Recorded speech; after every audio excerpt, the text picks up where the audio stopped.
नमस्कार दोस्तों, स्वागत है आपका इस ऑनलाइन प्लेटफॉर्म पर जहां रोजाना सुबह 7 बजे आपको राजस्थान करंट जीके के 10 क्वेश्चन मिलते हैं मात्र 15 से 20 मिनट में। जो इस यूट्यूब चैनल पे पहली बार आया हो चैनल को सब्सक्राइब, जो वीडियो देख रहा है वीडियो को लाइक और अपने दोस्तों के साथ शेयर करना ना भूलें। और शुरू करते हैं अपने क्लास का पहला क्वेश्चन। भारत सरकार ने किस स्वतंत्रता सेनानी और जैन आचार्य श्री पर डाक टिकट एवं स्मारक सिक्का जारी करने की स्वीकृति जारी की है? एक तो डाक टिकट और दूसरा स्मारक सिक्का। राजस्थान के अंतर्गत अगर हम बात करें तो एक व्यक्तित्व जिसका नाम आता है जवाहरलाल महाराज। जवाहरलाल महाराज और जवाहरलाल महाराज इन पे जो है वो केंद्र सरकार ने डाक टिकट और स्मारक सिक्का जारी करने की स्वीकृति दी है। स्वतंत्रता सेनानी और जैन आचार्य श्री जवाहरलाल महाराज पर भारत सरकार के संचार मंत्रालय ने स्मारक डाक टिकट एवं वित्त मंत्रालय ने स्मारक चतुर्थांश सिक्का जारी करने की स्वीकृति जारी की है।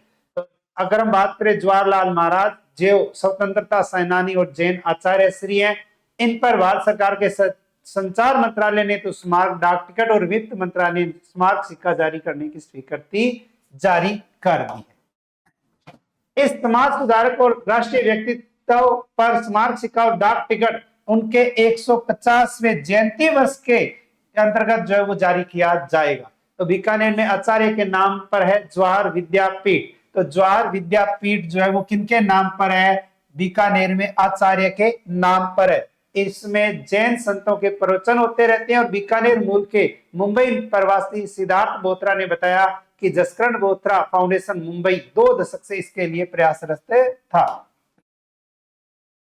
नेक्स्ट, हाड़ौती के किस उत्पाद को जीआई जियोग्राफिकल इंडिकेशन यानी भौगोलिक संकेतक ट्रैग प्राप्त करने के लिए प्रस्ताव भेजा गया?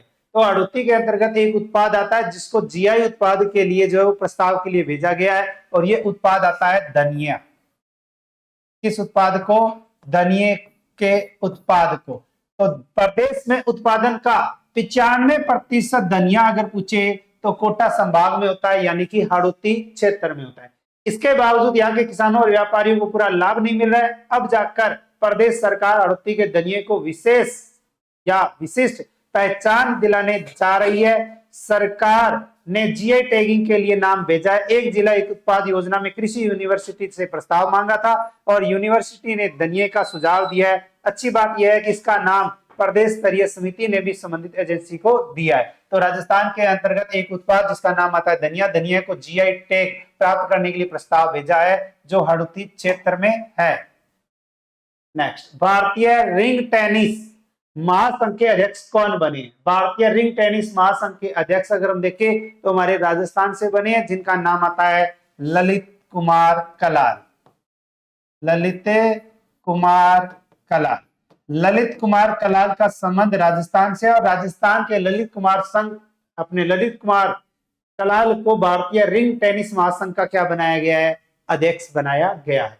भारतीय रिंग टेनिस महासंघ में कुल 15 पदाधिकारी होते हैं जिनमें अध्यक्ष, उपाध्यक्ष, महासचिव, संयुक्त सचिव, कोषाध्यक्ष और कार्यकारिणी सदस्य शामिल है। 2 सितंबर 2025 के चुनाव में ये सभी पद जो है वो निर्विरोध चुने गए हैं, जिसमें अध्यक्ष अगर पूछे तो किसे बनाया गया है? ललित कुमार कलाल को बनाया गया जो राजस्थान से, महासचिव KRV श्याम सुंदर तेलंगाना से और कोषाध्यक्ष रिमझिम कुमारी जो बिहार से। तो हमें ध्यान रखना है राजस्थान के ललित कुमार कलाल जिनको भारतीय रिंग टेनिस महासंघ का क्या बनाया गया है? अध्यक्ष बनाया गया है। नेक्स्ट, राजस्थान के किस जिले में मिस टीन इंटरनेशनल 2025 का आयोजन किया गया? तो राजस्थान के अंतर्गत अगर देखें तो मिस टीन इंटरनेशनल 2025 और ये 2025 का आयोजन अगर देखें तो आयोजन किया गया जयपुर में। कहाँ किया गया? जयपुर में। तो राजस्थान के अंतर्गत जयपुर और जयपुर में मिस टीन इंटरनेशनल 2025 का आयोजन किया गया है। विश्व की सबसे प्रतिष्ठित किशोर सौंदर्य प्रतियोगिताओं में से एक है मिस टीन इंटरनेशनल 2025 जिसका ग्रैंड फिनाले जयपुर में हुआ। स्पेन की, किस देश की? स्पेन की लोरेना रुइज और इसने मिस टीन इंटरनेशनल का ताज अपने नाम किया है और रनर अप रही है केरल की काजिया लिज मेचो। तो अगर देखें तो मिस टीन इंटरनेशनल 2025 का आयोजन जयपुर में। अगर पूछे कि मिस टीन इंटरनेशनल का खिताब तो स्पेन की लोरेना रुइज ने जीता है। नेक्स्ट, 5 से 7 सितंबर 2025 तक evoke the event industry convention का आयोजन कहां किया जाएगा?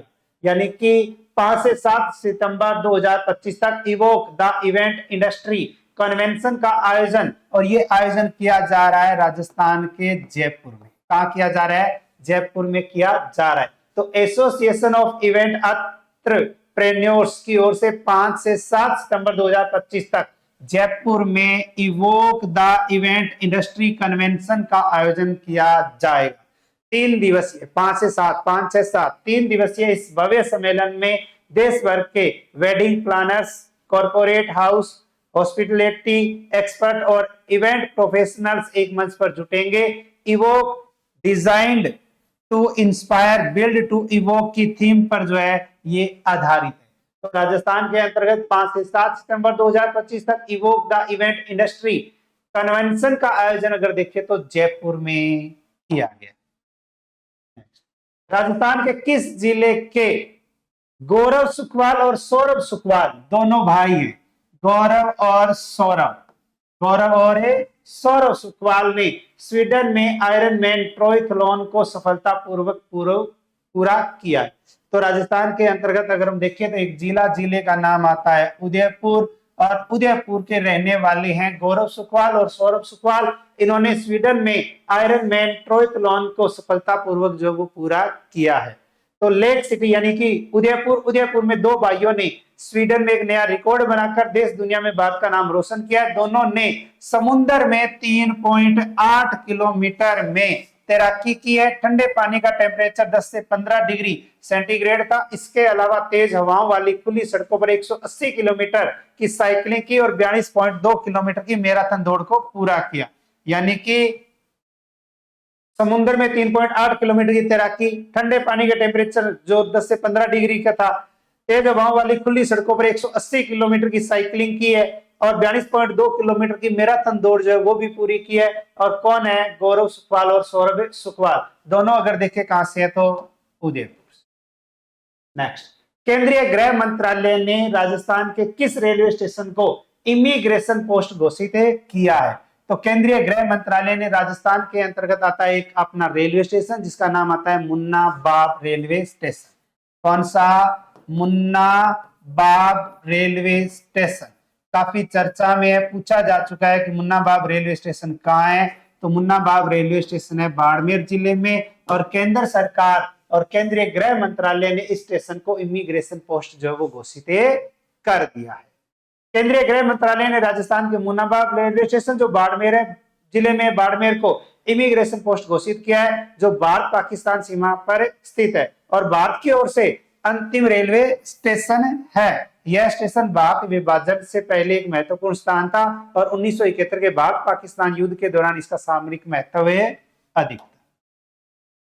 नेक्स्ट, भाषा एवं पुस्तकालय विभाग, भाषा एवं पुस्तकालय विभाग की ओर से हिंदी सेवा पुरस्कार 2025 किसे दिया जाएगा? कौन सा? हिंदी सेवा पुरस्कार 2025। हिंदी सेवा पुरस्कार 2025 ये मिलेगा हमारे राजस्थान के बीकानेर की डॉक्टर हिमांशु भाटिया को।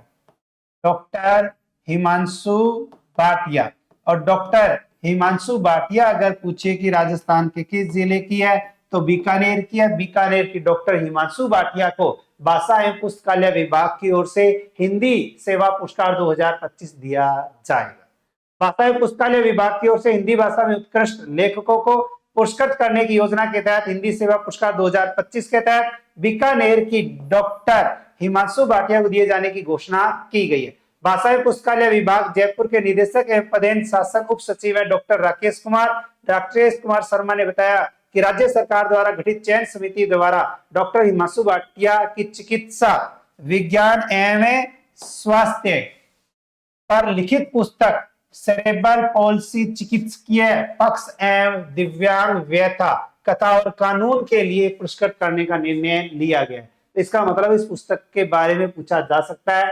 सेरेब्रल पॉल्सी चिकित्सकीय पक्ष एवं दिव्यांग व्यथा कथा और कानून के लिए जो है वो पुरस्कृत करने का निर्णय लिया गया है। और पुरस्कार राशि अगर देखें तो कितनी है, 50,000 रुपए।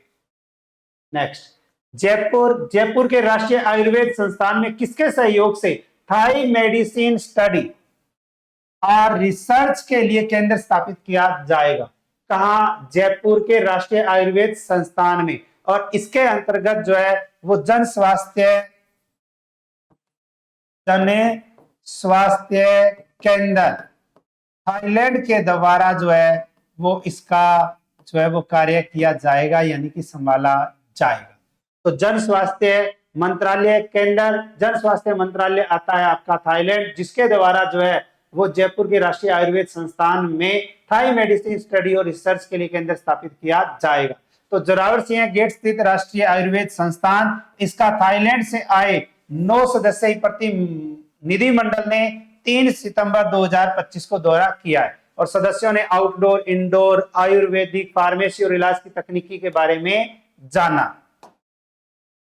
पंचकर्म विभाग में शोधन और समन जैसी चिकित्सा, advance human physiology lab, central lab, simulation एवं ड्रग लैब का अवलोकन किया है। 27 फरवरी 2025 को राष्ट्रीय आयुर्वेद संस्थान जयपुर और department of thigh traditional and alternative medicine Thailand के बीच जो है वो एक करार यानी कि एक समझौता हुआ था, जिसके तहत जल्द ही थाई मेडिसिन स्टडी और रिसर्च के लिए संस्थान में केंद्र स्थापित किया जाएगा। तो इसका मतलब है राजस्थान के अंतर्गत ये केंद्र स्थापित किया जाएगा। नेक्स्ट, राजस्थान पशु चिकित्सा और पशु विज्ञान विश्वविद्यालय बीकानेर। तो राजस्थान पशु चिकित्सा एवं पशु विज्ञान विश्वविद्यालय कहाँ है? बीकानेर। बीकानेर के कुलगुरु पद पर अगर पूछे किसे नियुक्त किया गया है तो ये नियुक्त किया गया है डॉक्टर सुमंत व्यास को।